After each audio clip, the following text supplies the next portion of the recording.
Alhamdulillah wa syukurillah wal khair wa syarru bi masyiatillah la haula wa la quwwata illa billah. Syukur alhamdulillah kita masih diberikan kesempatan oleh Allah dan kesempatan yang luar biasa. Kita dipertemukan dan diperjumpakan lagi di majelis rutinan kita di malam Senin, Ahad malam Senin.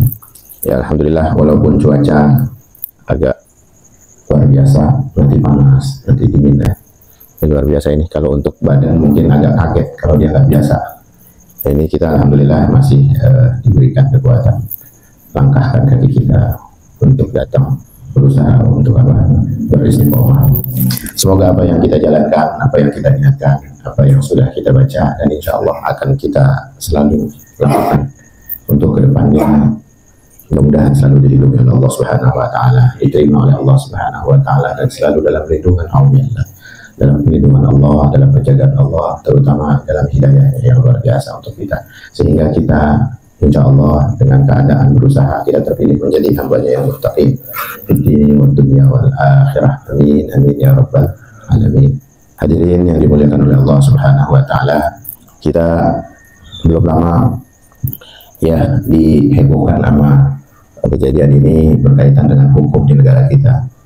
Karena ketika hakim diberikan kewenangan untuk memutuskan satu perkara, maka itu akan jatuh, itu akan jadi keputusan yang memang harus dijalankan. Maka berat ketika seorang hakim ini mengemban satu tugas amanah, terutama amanah untuk menjalankan perintah-perintah di bawah naungan konstitusi negara, dan juga berasaskan juga hukum-hukum yang berlaku di negara kita, terutama di Islam ini adalah hukum syariah itu sendiri. Di sini Fakir ingin sedikit membuka tentang syarah dari hadis yang ada di Arba'in Nawawi, yakni hadis ke-33 yang berkaitan dengan keputusan seorang hamba dalam penghakiman. An Ibnu Abbas radhiyallahu anhu anna Rasulullah sallallahu alaihi wasallam law yu'tan nasu bid'awahum ladda'a rijalun amwala qaumin wa dima'ahum lakinnal bayyinata 'ala al-mudda'i wal yamina 'ala ma ankar. Dari Ibnu Abbas radhiyallahu anhu, sesungguhnya Rasulullah sallallahu alaihi wasallam bersabda, seandainya setiap penguasa atau setiap pengaduan manusia diterima, seandainya setiap pengaduan manusia itu diterima, niscaya mereka orang akan mengadukan harta suatu kaum dan darah mereka. Rijalun amwal qaumin wa dima'ahum. Ya, datang seorang lelaki mengadukan atas kasus hartanya atau harta kaumnya, dan juga dima'ahum. Yang dimaksud di sini adalah hak-hak dia dalam diberikan keadilan atas nyawanya. Karena itu, agar tidak terjadi hal tersebut, maka bagi pendakwa agar mendatangkan bukti dan sumpah yang mengingkarinya. Kenapa? Karena bukti itu harus jelas. Kalau orang udah jelas punya kesaksian dengan bukti yang nyata, maka hakim harus memutuskan, harus menjelaskan berdasarkan apa yang nampak baginya. Nah, di sini ada namanya lajnah, ya, satu majelis hukama. Jadi mereka ini punya musyawarah sendiri pada hakim-hakimnya. Harusnya itu jadi pertimbangan ketika bukti nyata, saksi-saksi yang memang menghadap ini berbau dengan keputusan yang memang harus diemban betul-betul, maka itu harus dijalankan. Tapi buktinya di negara kita kan apa? Hukum ini udah ada yang pesan, hukum ini udah kacau lah, ya, udah kebanyakan bayarannya, udah kebanyakan keingkarannya lah bahasanya. Ini maka harus dari seorang yang memiliki keputusan agak krusial dalam memutuskannya atau menimbangnya, karena dia adalah bagian dari sumpah agamanya. Saking itu dijadikan oleh Allah peringatan keras, ya, maka seorang yang memutuskan satu hukum itu bagaikan dia berada di dua belah pedang, ya. Kalau dia salah dia akan menebas, kalau dia benar maka dia akan juga menebas satu kemadaratan. Itu beratnya itu. Salah dia yang ketebas, kebenaran bila menebas maka dia menebas kebatilan. Ya, di sini yang dikupas atau dapat dari hikmahnya salah satunya adalah seorang hakim itu harus meminta dari kedua orang yang bersengketa sesuatu yang dapat menguatkan pengakuan mereka. Jadi nggak bisa separuh-separuh gitu.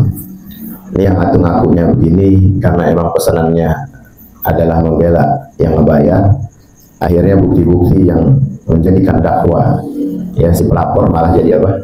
Malah jadi terdakwa. Nah, ini yang bahaya. Jangan kita menilainya itu karena emang keputusan hakim ini berdasarkan undang-undang yang harus ditaati aja. Enggak, kalau kita merasakan ada kebatilan di dalamnya, maka kita juga harus mengingatkan. Ini rusaknya satu negeri kalau nggak ada gerakan-gerakan yang membuat mereka ini lebih untuk mawas diri dalam memutuskan satu hukum, maka dia akan semena-mena. Makanya ada gerakan-gerakan demonstrasi, ada gerakan kita menolak kebijakan-kebijakan yang timpang, apalagi membuat keputusan itu hasilnya sama keputusannya udah tebak, belum sampai disidangkan ya, itu udah sampai ada hasil yang udah kita dengar bahwa ini akan dipenjara, bahwa ini akan dikalahkan, bahwa ini akan ini satu negeri itu rusak kalau udah hakim-hakimnya rusak. Tuh, ini kita ini lagi dibenturkan oleh suasana itu. Nauzubillah min dzalik. Mudah-mudahan Allah selalu menjaga negara kita dengan penjagaan Allah yang luar biasa. Karena memang rakyat ini kan bisanya cuma apa? Ya cuma bisa berdoa. Kita cuma bisa mohon sama Allah untuk dijaga.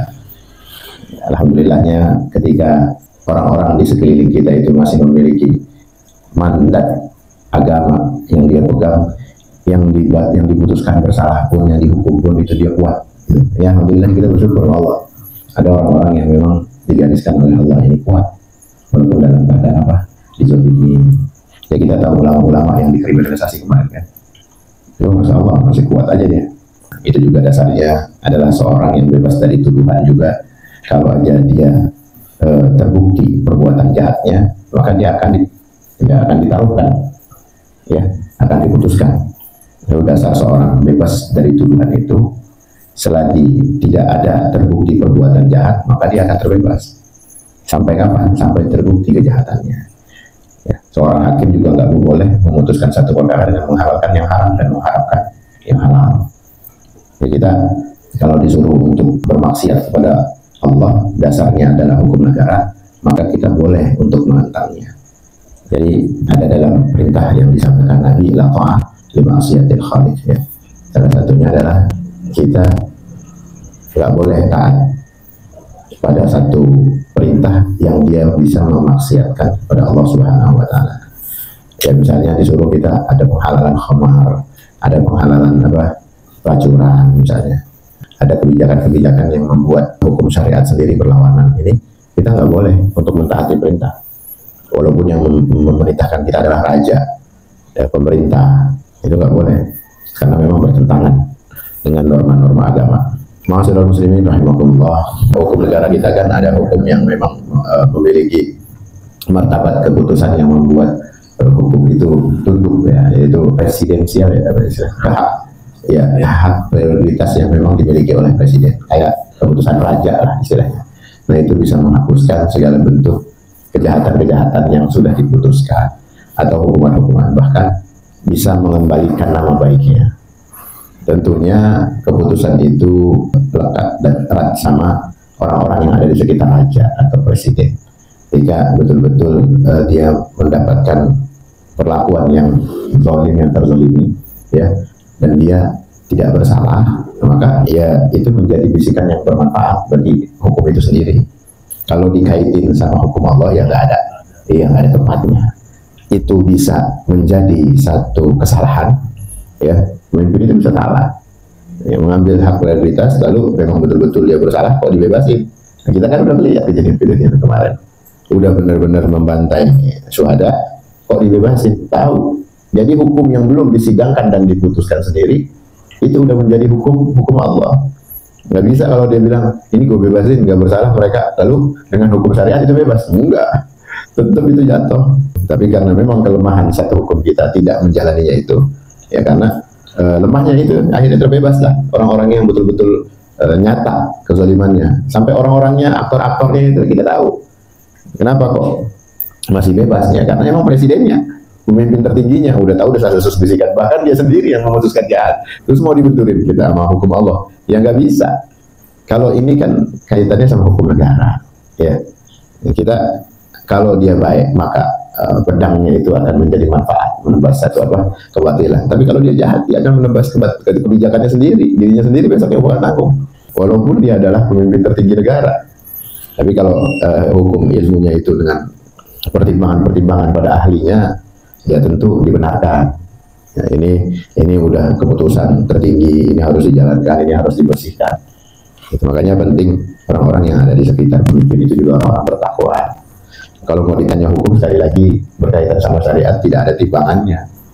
Nggak ada timbangannya, tetap timbangan syariat. Itu mau ditimbang dia nanti kenyataannya dia bersalah gimana? Kenyataannya dia zalim gimana? Kok masih dibebasin oleh presiden? Jangankan yang dihukum, yang kagak masuk persidangan aja pada lenggang masih. Ya, ini kalau kaitannya sama hukum syariat, dia benar, dia akan mendapatkan pahala yang berlipat ganda. Dia bersalah, maka dia akan melebas dari kebijakan yang akan membinasakannya dia berpisah. Itu repotnya jadi pemimpin. Ya, manfaat yang datang akan meningkatkan kelipatan yang luar biasa. Karena kebijakan satu kalau sampai bisa menjadikan manfaat untuk orang banyak, seluruh rakyat Indonesia mau pahalanya dia. Tapi sebaliknya, kalau kezaliman satu tapi memotolotkan semuanya, besok lihat antriannya. Itu dia. Nah, kalau kaitannya sama orang banyak, baik-baik dah.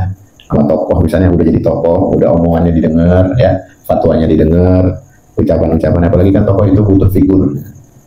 Kayak artis kita nih yang lagi pengen jadi figur ulama, ya kan bahaya itu.